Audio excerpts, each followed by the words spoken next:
नमस्कार दोस्तों, आप लोग का स्वागत है आपके अपने YouTube चैनल बेसिक विद्या पे।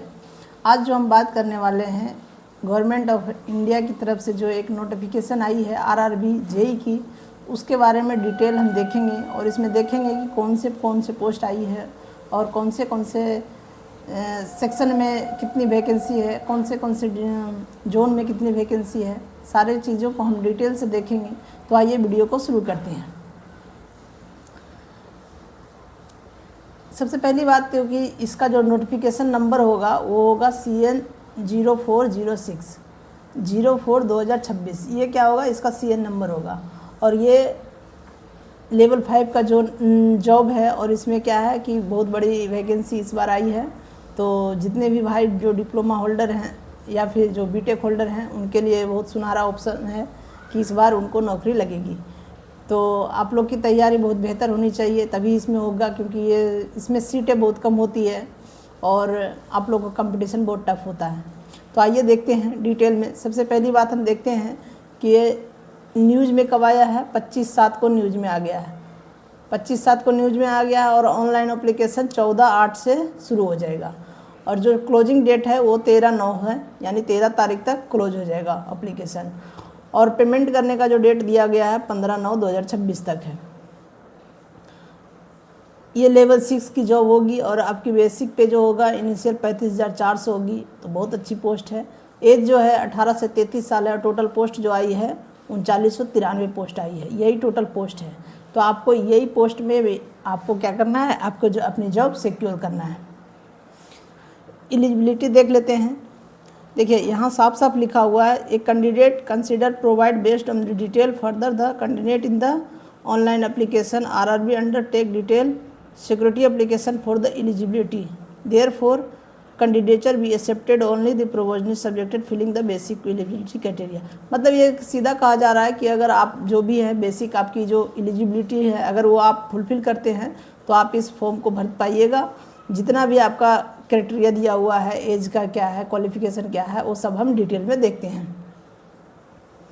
एज देखिए, एज क्या, सबसे पहली बात एज के बारे में है। जो to lower upper age limit publish to each are the indicated para 5.1 और 5.2 में दिया गया है।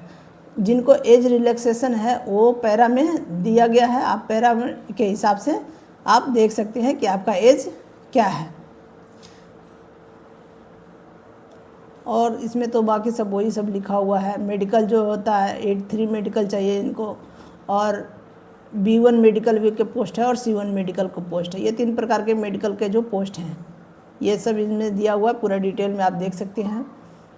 मेन हम बात करेंगे एज ग्रुप। जो देखिए एज जो अपना है वो कितना है, 18 से 33 साल। यानी जो 18 से 33 साल के एज ग्रुप के जो लोग हैं वो क्या इस फॉर्म को भर सकते हैं। जिनका डेट ऑफ बर्थ OBC में अगर 2/1/1991 है तो वो भी भर सकते हैं, और SC ST में 2/1/1989 है तो वो भी भर सकते हैं, और UR और EWS वाला 1994 तक अगर एज है तो आप भर सकते हैं। 2/1/1994 तक अगर बट उसके नीचे अगर है डेट ऑफ बर्थ तो आप इसको भर सकते हैं। तो आप एज देख लिए। बाकी सबको एज रिलैक्सेशन मिलता है, जैसे SC ST वाले को 5 साल का रिलैक्सेशन मिलता है और OBC वाले को 3 साल का रिलैक्सेशन मिलता है। ये सब आप देख लीजिएगा। बाकी सब जो है, जो एक सर्विसमैन है उनके भी एज रिलैक्सेशन है, ये सब डिटेल दिया हुआ है। लेकिन बेसिक ये 2 ही चीज़ है। अब है एजुकेशन क्वालिफिकेशन। देखिए क्वालिफिकेशन में आप देखिएगा, सबसे पहले में दिया हुआ है कैंडिडेट मस्ट बी ऑलरेडी है educational technical of professional quality professional CN for recognize या इंस्टीट्यूट। मतलब आपको क्या एक टेक्निकल डिग्री चाहिए, जो कोई रिकॉग्नाइज यूनिवर्सिटी से ही आपका एजुकेशन जो डिग्री है वो होनी चाहिए। फॉर्म फीस जो है 500 रखा गया है, आपको 400 रुपये रिफंड हो जाएगा। और SC ST वाले को कोई फीस देना नहीं है। SC ST वाले को 250 रुपये फीस देना है, और ये 250 जो है वो पूरी तरह से रिफंड हो जाएगी।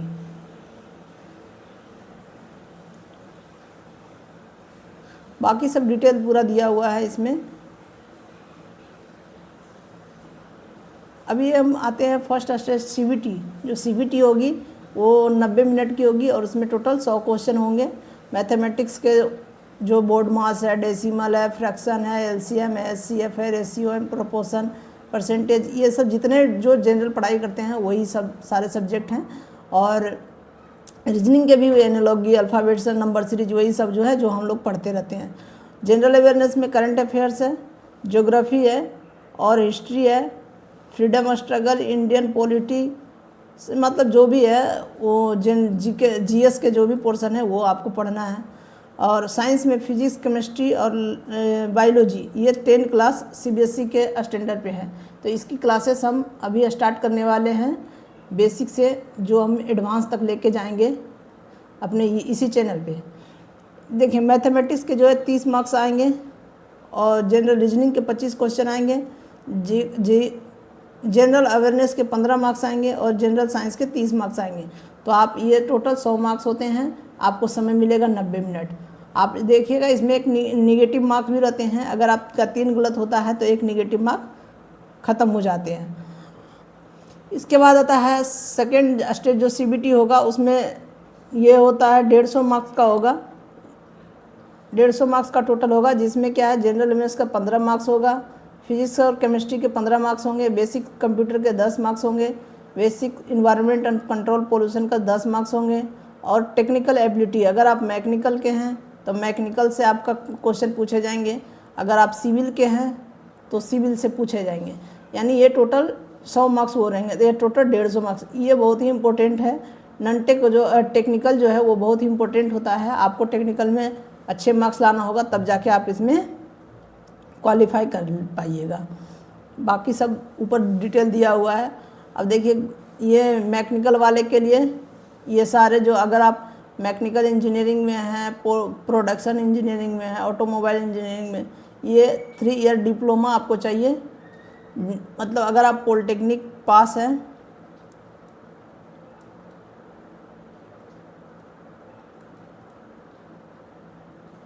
अगर 3 ईयर आपके पास पॉलिटेक्निक है इन सारे सब्जेक्ट में, तो आप क्या कर सकते हैं, मैकेनिकल एंड एलाई इंजीनियरिंग में आप फॉर्म फिलअप कर सकते हैं। इसी तरह से इलेक्ट्रिकल वाले इलेक्ट्रिकल इंजीनियरिंग या फिर कंबाइंड एनी स्ट्रीम में रहेंगे तो आप इलेक्ट्रिकल में भर सकते हैं।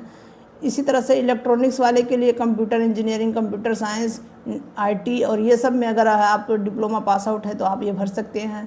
सिविल वाले के सिविल है, सिविल इंजीनियरिंग या फिर इसी के कंबाइंड में अगर है तो आप इसमें भर सकते हैं। फिर अगर आप बीएससी इन सिविल इंजीनियरिंग करते हैं 3 ईयर के लिए तो भी आप इसमें एलिजिबल हैं। तो ये सारे एजुकेशन है, आप अपने एजुकेशन सही से देख लीजिएगा। अगर आप एलिजिबल हैं, 3 ईयर डिप्लोमा आपके पास है तो आप बेशक इस फॉर्म को भर सकते हैं।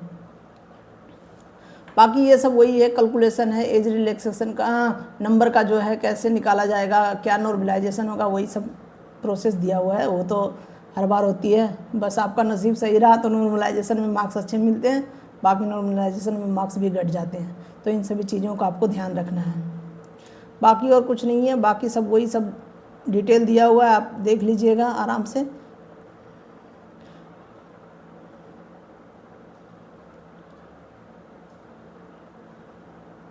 ये सारे पोस्ट हैं टोटल, इसमें 13 तरह के पोस्ट हैं, आप देख लीजिए। Junior engineer electrical, junior engineer electrical workshop, drawing electrical, ये जितने भी सारे पोस्ट दिए हुए हैं ये सब 13 तरह के पोस्ट इसमें हैं। और आगे पेज में 24 टाइप के पोस्ट यहाँ हैं। तो ये सारे पोस्ट जो है आने वाली है, सारा का मेडिकल कैटेगरी दिया हुआ है, C1 चाहिए, B1 चाहिए, A3, A3, B1, जितने हैं मेडिकल सब दिया हुआ है।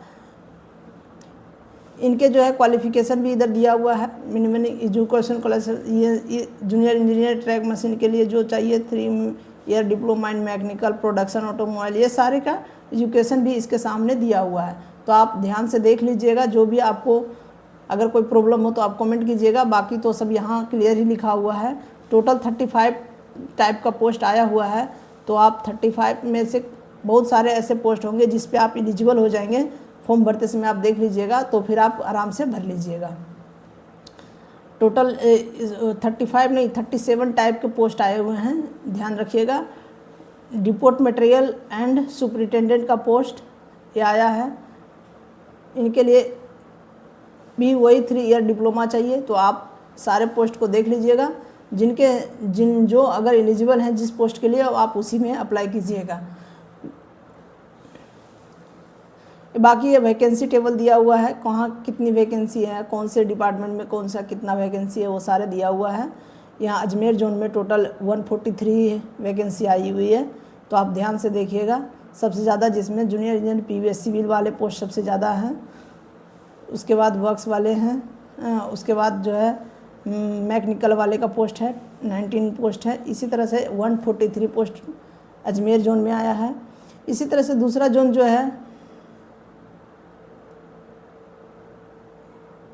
ये बेंगलुरु जोन है, जिसमें 252 पोस्ट आए हैं टोटल। बेंगलुरु में 252 पोस्ट आए हुए हैं। यहाँ भी आप देख सकते हैं, यहाँ भी बहुत सारे पोस्ट है। जो भी पोस्ट है सारा का डिटेल दिया हुआ है कौन से, तो आप अपने कैटेगरी के हिसाब से पोस्ट और अपना क्वालिफिकेशन के हिसाब से चूज कीजिएगा। जहाँ आपकी पोस्ट अच्छी लगे आप वहाँ इसको फिल कीजिएगा फॉर्म को। भोपाल में टोटल 298 पोस्ट है, भोपाल में टोटल 298 पोस्ट है। तो यहाँ भी आप देखेंगे ओबीसी का 79 है, ईडब्ल्यूएस के 32 पोस्ट है, यूआर के 119 पोस्ट है। तो ये सभी चीज़ आप देख लीजिएगा। भोपाल में 119 है, भुवनेश्वर में 113 पोस्ट है, भुवनेश्वर में 86 पोस्ट है। बिलासपुर में टोटल 124 पोस्ट है। चंडीगढ़ में टोटल 362 पोस्ट है। सबसे ज़्यादा अभी तक पोस्ट तो चंडीगढ़ में आया है। इसके आगे देखते हैं 198 पोस्ट है। उसके बाद गुवाहाटी में 329 पोस्ट है। ध्यान रखिए गुवाहाटी में भी अच्छा पोस्ट है, तो आपके लिए ये बोर्ड भी अच्छा है। इसी तरह से जम्मू एंड कश्मीर में आपका टोटल 152 पोस्ट है। और कोलकाता में सबसे ज़्यादा 457 पोस्ट है। तो कोलकाता एक ऐसा जोन है जहाँ पोस्ट बहुत अच्छा है और बहुत ज़्यादा है। इसमें सिविल वाले का पोस्ट बहुत सारे हैं और मैकेनिकल वाले का तो पोस्ट बहुत कम पोस्ट है। मैकेनिकल वाले भी हैं पोस्ट, लेकिन उतना नहीं है, लेकिन फिर भी कम है, लेकिन अच्छा पोस्ट है। ये 30 है, 37 है, ये 45 पोस्ट है, ये 40 है। तो ये सब मैकेनिकल वाले पोस्ट है। तो आप ध्यान रखिएगा कि आपका कोलकाता जोन में मैकेनिकल वाले के लिए अच्छा है। मालदा जोन में देखते हैं, मालदा जोन में टोटल 30 पोस्ट आए हैं। इसी तरह से मुंबई जो बड़ी वैकेंसी आती है हमेशा, मुंबई में सबसे ज़्यादा 411 पोस्ट हैं। यानी दूसरे नंबर पे सबसे ज़्यादा वैकेंसी किस पे है? मुंबई जोन में दूसरे नंबर पे सबसे ज़्यादा है। इसी तरह से मुजफ्फरपुर में भी 17 वैकेंसी आए हैं। और पटना जोन में टोटल 73 पोस्ट हैं। प्रयागराज जोन में टोटल 340 पोस्ट है। यानी प्रयागराज जोन में भी अच्छे खासे पोस्ट हैं। तो आपको ये सभी जोन जो हम बता रहे हैं जहाँ पोस्ट अच्छे हैं आप वो ध्यान रखिएगा। रांची जोन में टोटल 122 पोस्ट हैं। सिकंदराबाद में 110 पोस्ट हैं। सिलीगुड़ी में 92 पोस्ट है। और तिरुवनंतपुरम में 101 पोस्ट है। तो टोटल जो है 3993 वैकेंसी आई है। 3993 वैकेंसी है, जिसमें यूआर के 1699 यानी 1799 वैकेंसी 1699 वैकेंसी यूआर के हैं। मतलब लगभग 1700 पोस्ट यूआर में हैं। और एससी में टोटल 624 पोस्ट है एससी में। और एसटी में जो है टोटल 363 पोस्ट आए हैं। ओबीसी में टोटल 913 पोस्ट हैं, ओबीसी में हैं। और ईडब्ल्यूएस के 394 पोस्ट हैं, ईडब्ल्यूएस के 394 पोस्ट हैं। तो ये टोटल पोस्ट है और ये सारे वैकेंसी आई थी। तो यहाँ ये था हमारा आज का जो महत्वपूर्ण अपडेट। तो आप इस वीडियो को सही ध्यान से देखिएगा। अगर आपको कोई क्वेरी हो तो आप पूछिएगा कमेंट में, मैं आपको जवाब दूंगा। और इसी तरह का कोई भी अपडेट आएगा तो सबसे पहले आपको हमारे चैनल में डिटेल से उसका एक्सप्लेनेशन मिलेगा। तो आपसे रिक्वेस्ट है कि चैनल को सब्सक्राइब कर लीजिएगा, बेल आइकन को दबा दीजिएगा ताकि कोई भी अपडेट आपको सबसे पहले मिले। धन्यवाद, थैंक यू। आपका ख्याल रखिए, अपना ख्याल रखिए, अपनों का ख्याल रखिए बस।